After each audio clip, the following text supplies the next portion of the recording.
Commence to dancing, commence to prancing, commence to dancing, hardly left glancing, commence to dancing, slide, glide, prancing, you do the tango jiggle, this is how we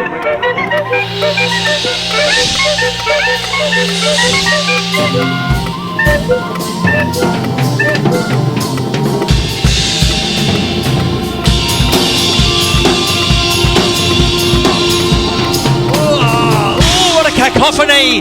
Oh, everybody's on! Oh my lord! Oh my boy! Oh boy! Oh boy! Oh, hello, ladies. I'll bring you back later.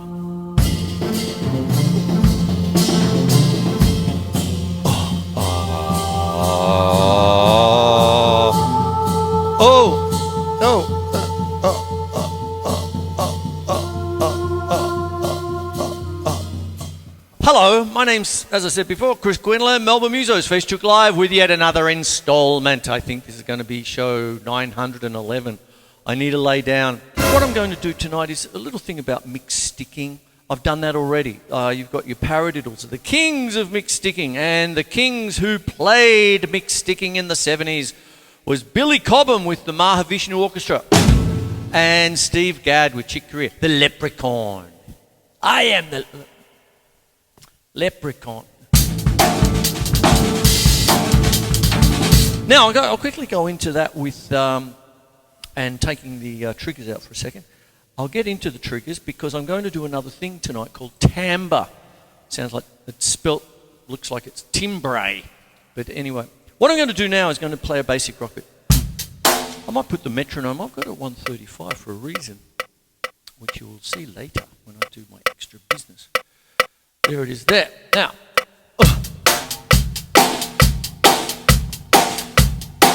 basic rock bit.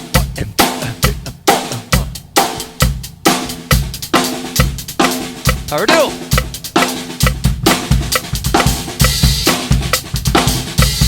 Get funky, I hope.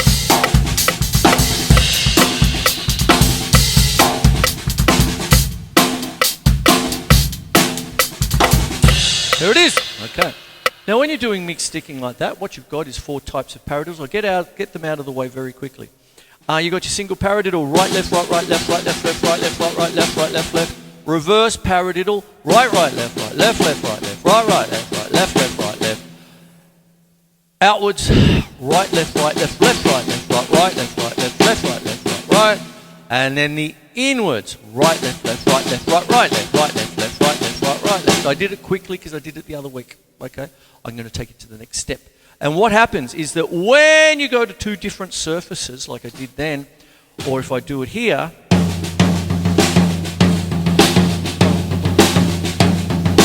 there it is. You see, that's an inwards there, single inwards. Now, you can do the same with a double paradiddle and a triple paradiddle, E, and you get lots of variations. Please go through them because they're integral to different kinds of rhythms, okay? And now that sort of starts to take me into the next segment. I've just done the recap previously on Face Chookeries Live. What we've got now is a little thing called timbre. Okay? And what timbre is, I'm going to read to you. The character or quality of a musical sound or voice as distinct from its pitch and intensity. Trumpet mutes with different timbres. The distinctive quality or character of someone or something. Ooh, you must demonstrate your moral timbre as a human being. Ooh, there it is. So basically we're talking about sounds. One of the things that happens when you're listening to a movie soundtrack and all this sort of business, what's going to happen, I'll put my triggers back in now because this is where I'm getting to. What happens is that if you've got the lurking scene, you know, someone's looking around the corner or something, even if the shark is coming, all these kinds of things, this is not the sound. At best, it's a juxtaposition. There you go. Say that with your teeth in, Chris. I do have my own teeth. That's just a self-deprecating joke. I'm sorry, I do. What starts to happen, that if the shark is...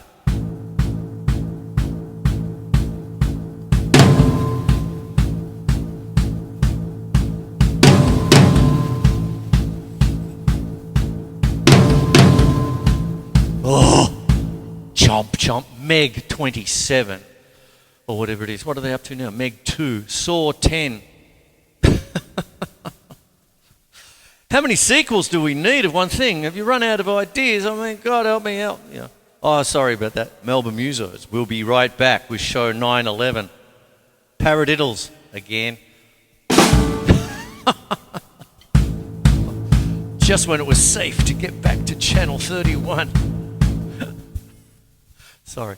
Anyway, so there you go. Now what happens is then you have your timbre, you see. So when you're dealing with things like this, obviously, like I said, that's not shark music, you see. That's some kind of wistful, over-the-fields kind of Celtic thing. You know, that kind of thing.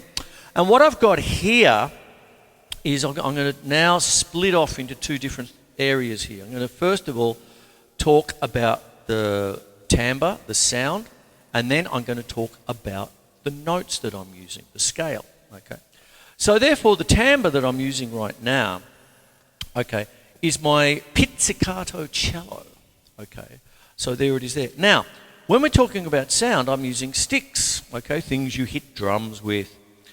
I love my mallets. I love my brushes. I did brushes the other week, but now I'm going to do mallets. And now I'm going to change the timbre, right?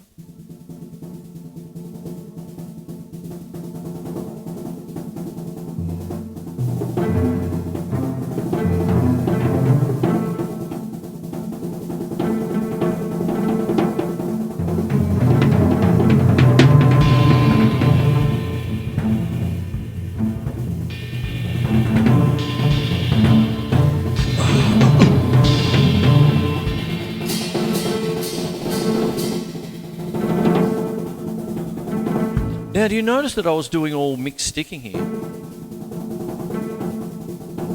And you're getting all the bumpy road bit, you know, that kind of thing. One of the things you want to be able to do on a practice pad is try and first keep it all even.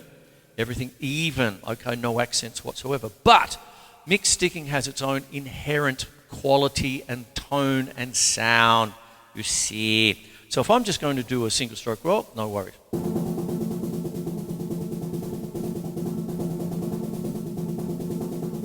Double stroke. There's like a little pulse there. Paradiddle. Here, heartbeat. Mix it all up.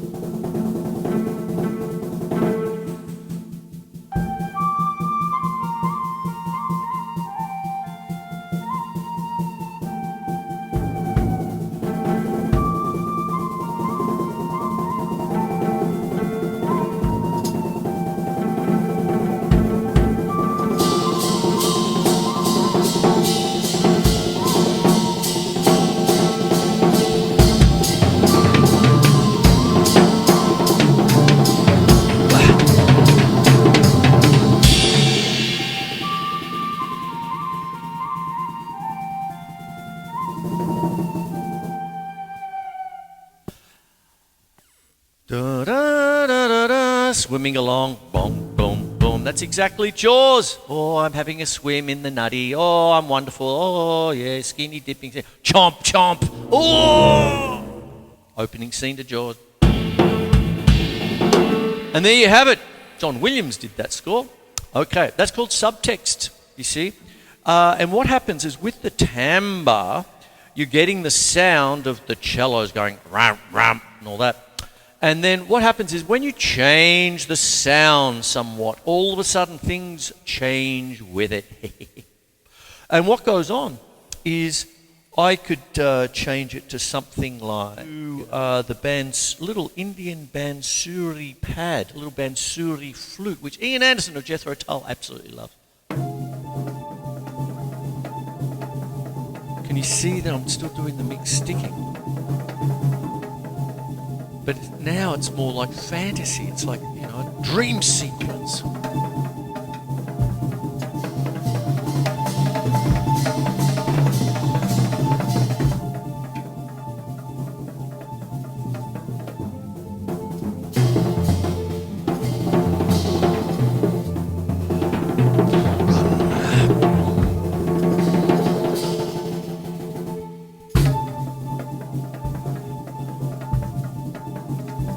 See?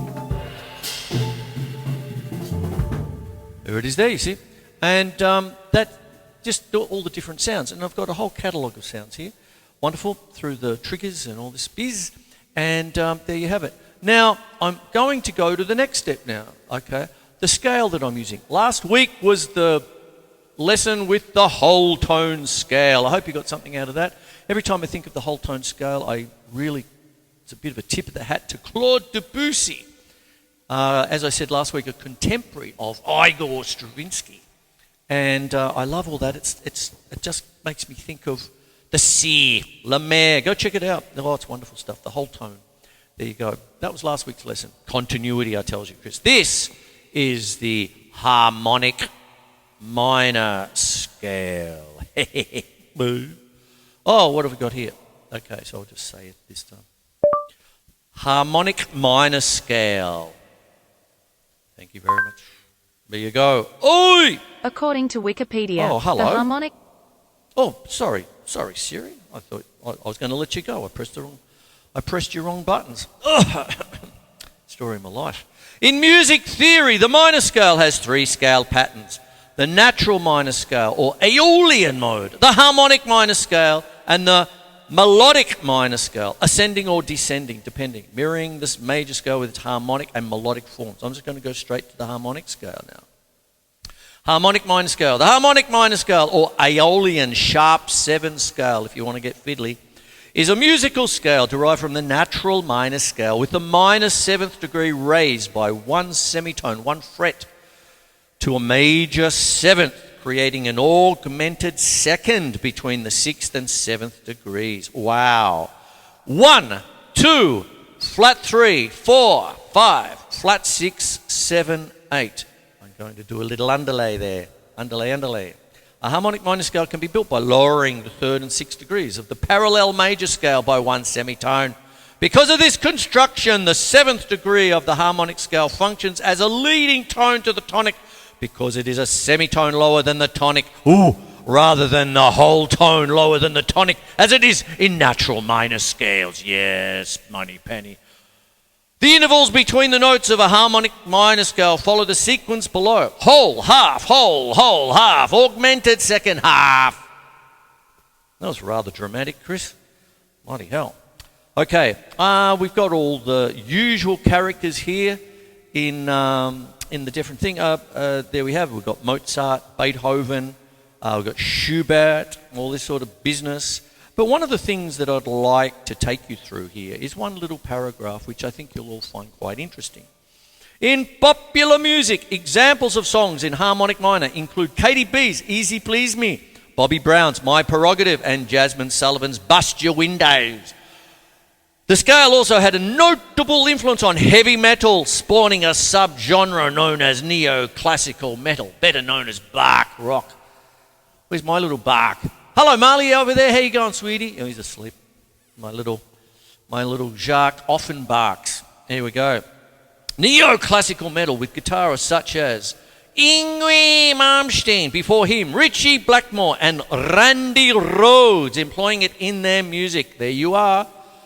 Go check out Blizzard of Oz, Joe. Go check out Rainbow Rising. Dun dun dun dun dun dun dun dun dun dun. Cozy Pal. He didn't do that with mallets, but that's one of the classic intros. And there you go. Rainbow Stargazer. Fantastic. Okay, and that's what you've got, you see. Now, when you're dealing with a harmonic minor, and then you combine it with your timbre, I'm going to change it up a little bit now. You see, what happens is that depending on what I've got here, I can make it sound like many things. Now, if I was to go down here and use what is known as a santur,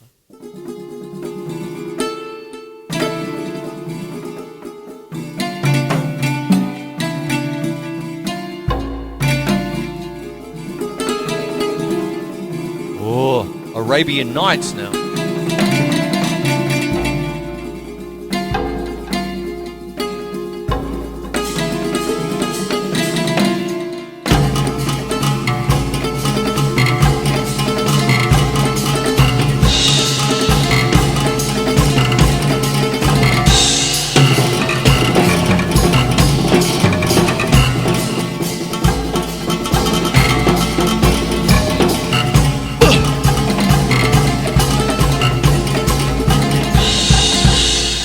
remembers the Tea Party? They were big on that.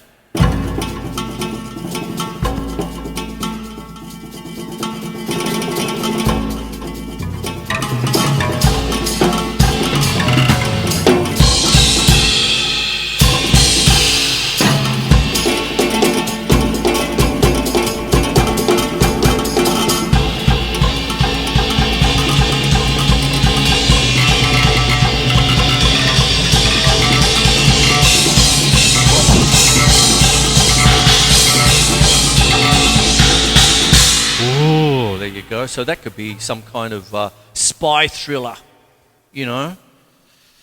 James Blonde going through Istanbul. Yash, money penny. Shilk, underpants, not shatin. What I'm doing now is with the timbre mixed in with the mixed sticking, getting the different kinds of sounds out. I've done a couple for you tonight. Next thing you know, you've got all these different things, you know, as far as a soundtracky kind of thing. Or if you're going to do any kind of going down the track of metal, all that, you're starting to get an inroads, pardon the pun, an inroad into Randy Rhodes. And there you go. And Ingwe, all that. I always have a bit of a laugh at Ingwe. I just love his stage setup. It's all me. And then the band is shoved off to the side with the 27 Marshall stacks there with only one working. Ingwe! He loves his harmonic minor. Now what happens now is I'm going to go to the next step now. Okay. And what this is what we call, it's a classical term, the Doctrine of Effects. Okay, so I'll go to that.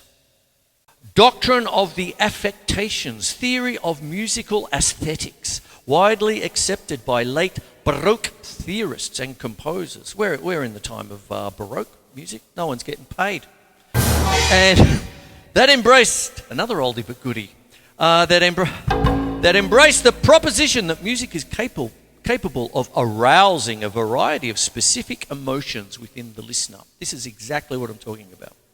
Now, you see what happens is, this is also something big that is when you are doing what we call orchestration, writing for orchestra. When you're doing a kind of a symphonic poem of sorts, sometimes you allocate instruments to specific subjects. One of the ones is Prokofiev's Peter and the Wolf. David Bowie did a wonderful version of that. His beautiful voice is the narrator. And this is the story of Peter and the Wolf.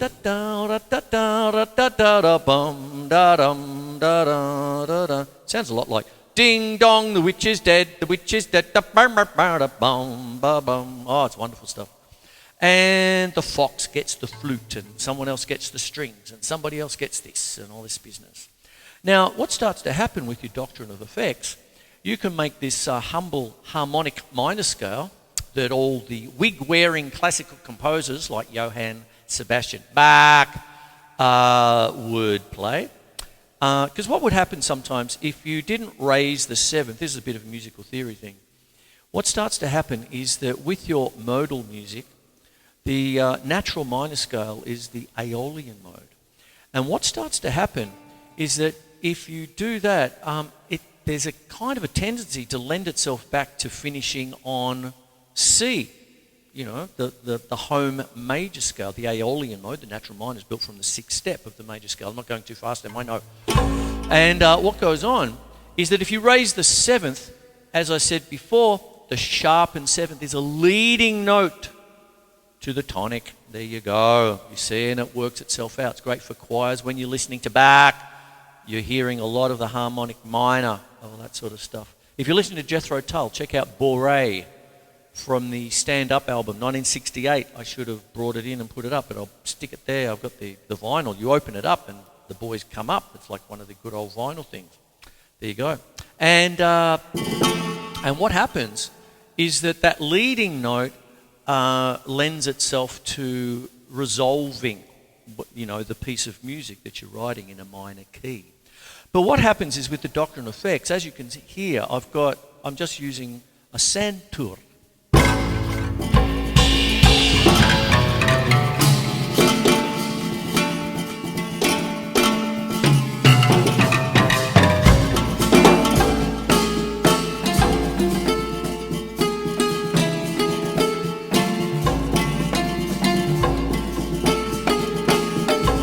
Now you're hearing things like Led Zeppelin's Unleaded with the two orchestras from the early 90s. Well, I should say, right, Page Plant, really.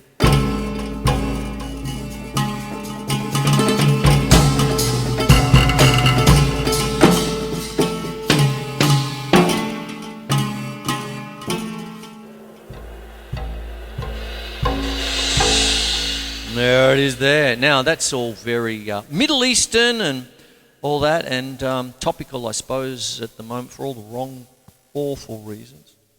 But what happens is that if I go back to things like just pizzicato strings and do the same thing, mallets again.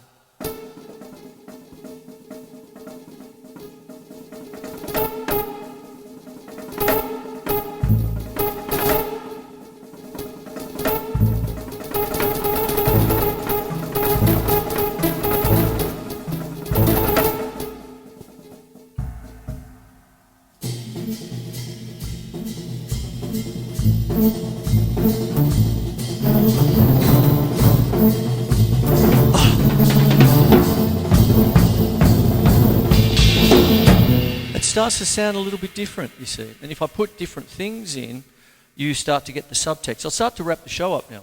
But I hope you're getting something out. I deliberately worked a bit quick. But this is one other thing that I'll just finish off with a little bit, actually. When you're doing just the drums, right, with the trigger,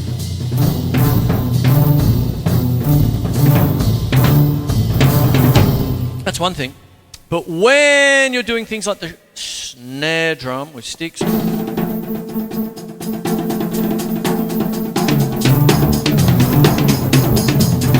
now, timbre, that's the snares without the snares on. So therefore, it's a higher tom-tom.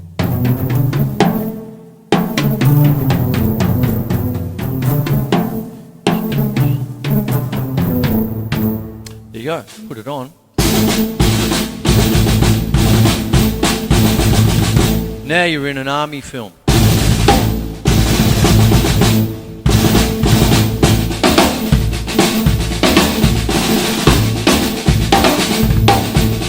I almost guarantee you, any time you put in or you watch a war film of some kind, guaranteed you're going to get a snare drum. It's just that's why it was invented, marching.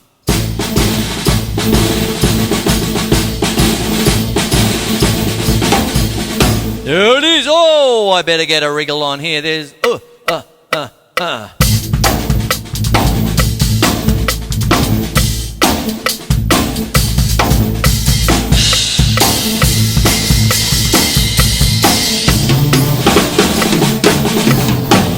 Hey up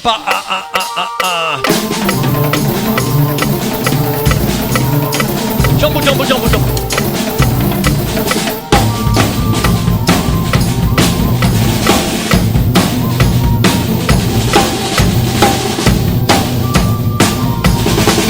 Oh, I'm off. Hey, mwah. Hey, I'll have this up tomorrow for you. Hey, good night all.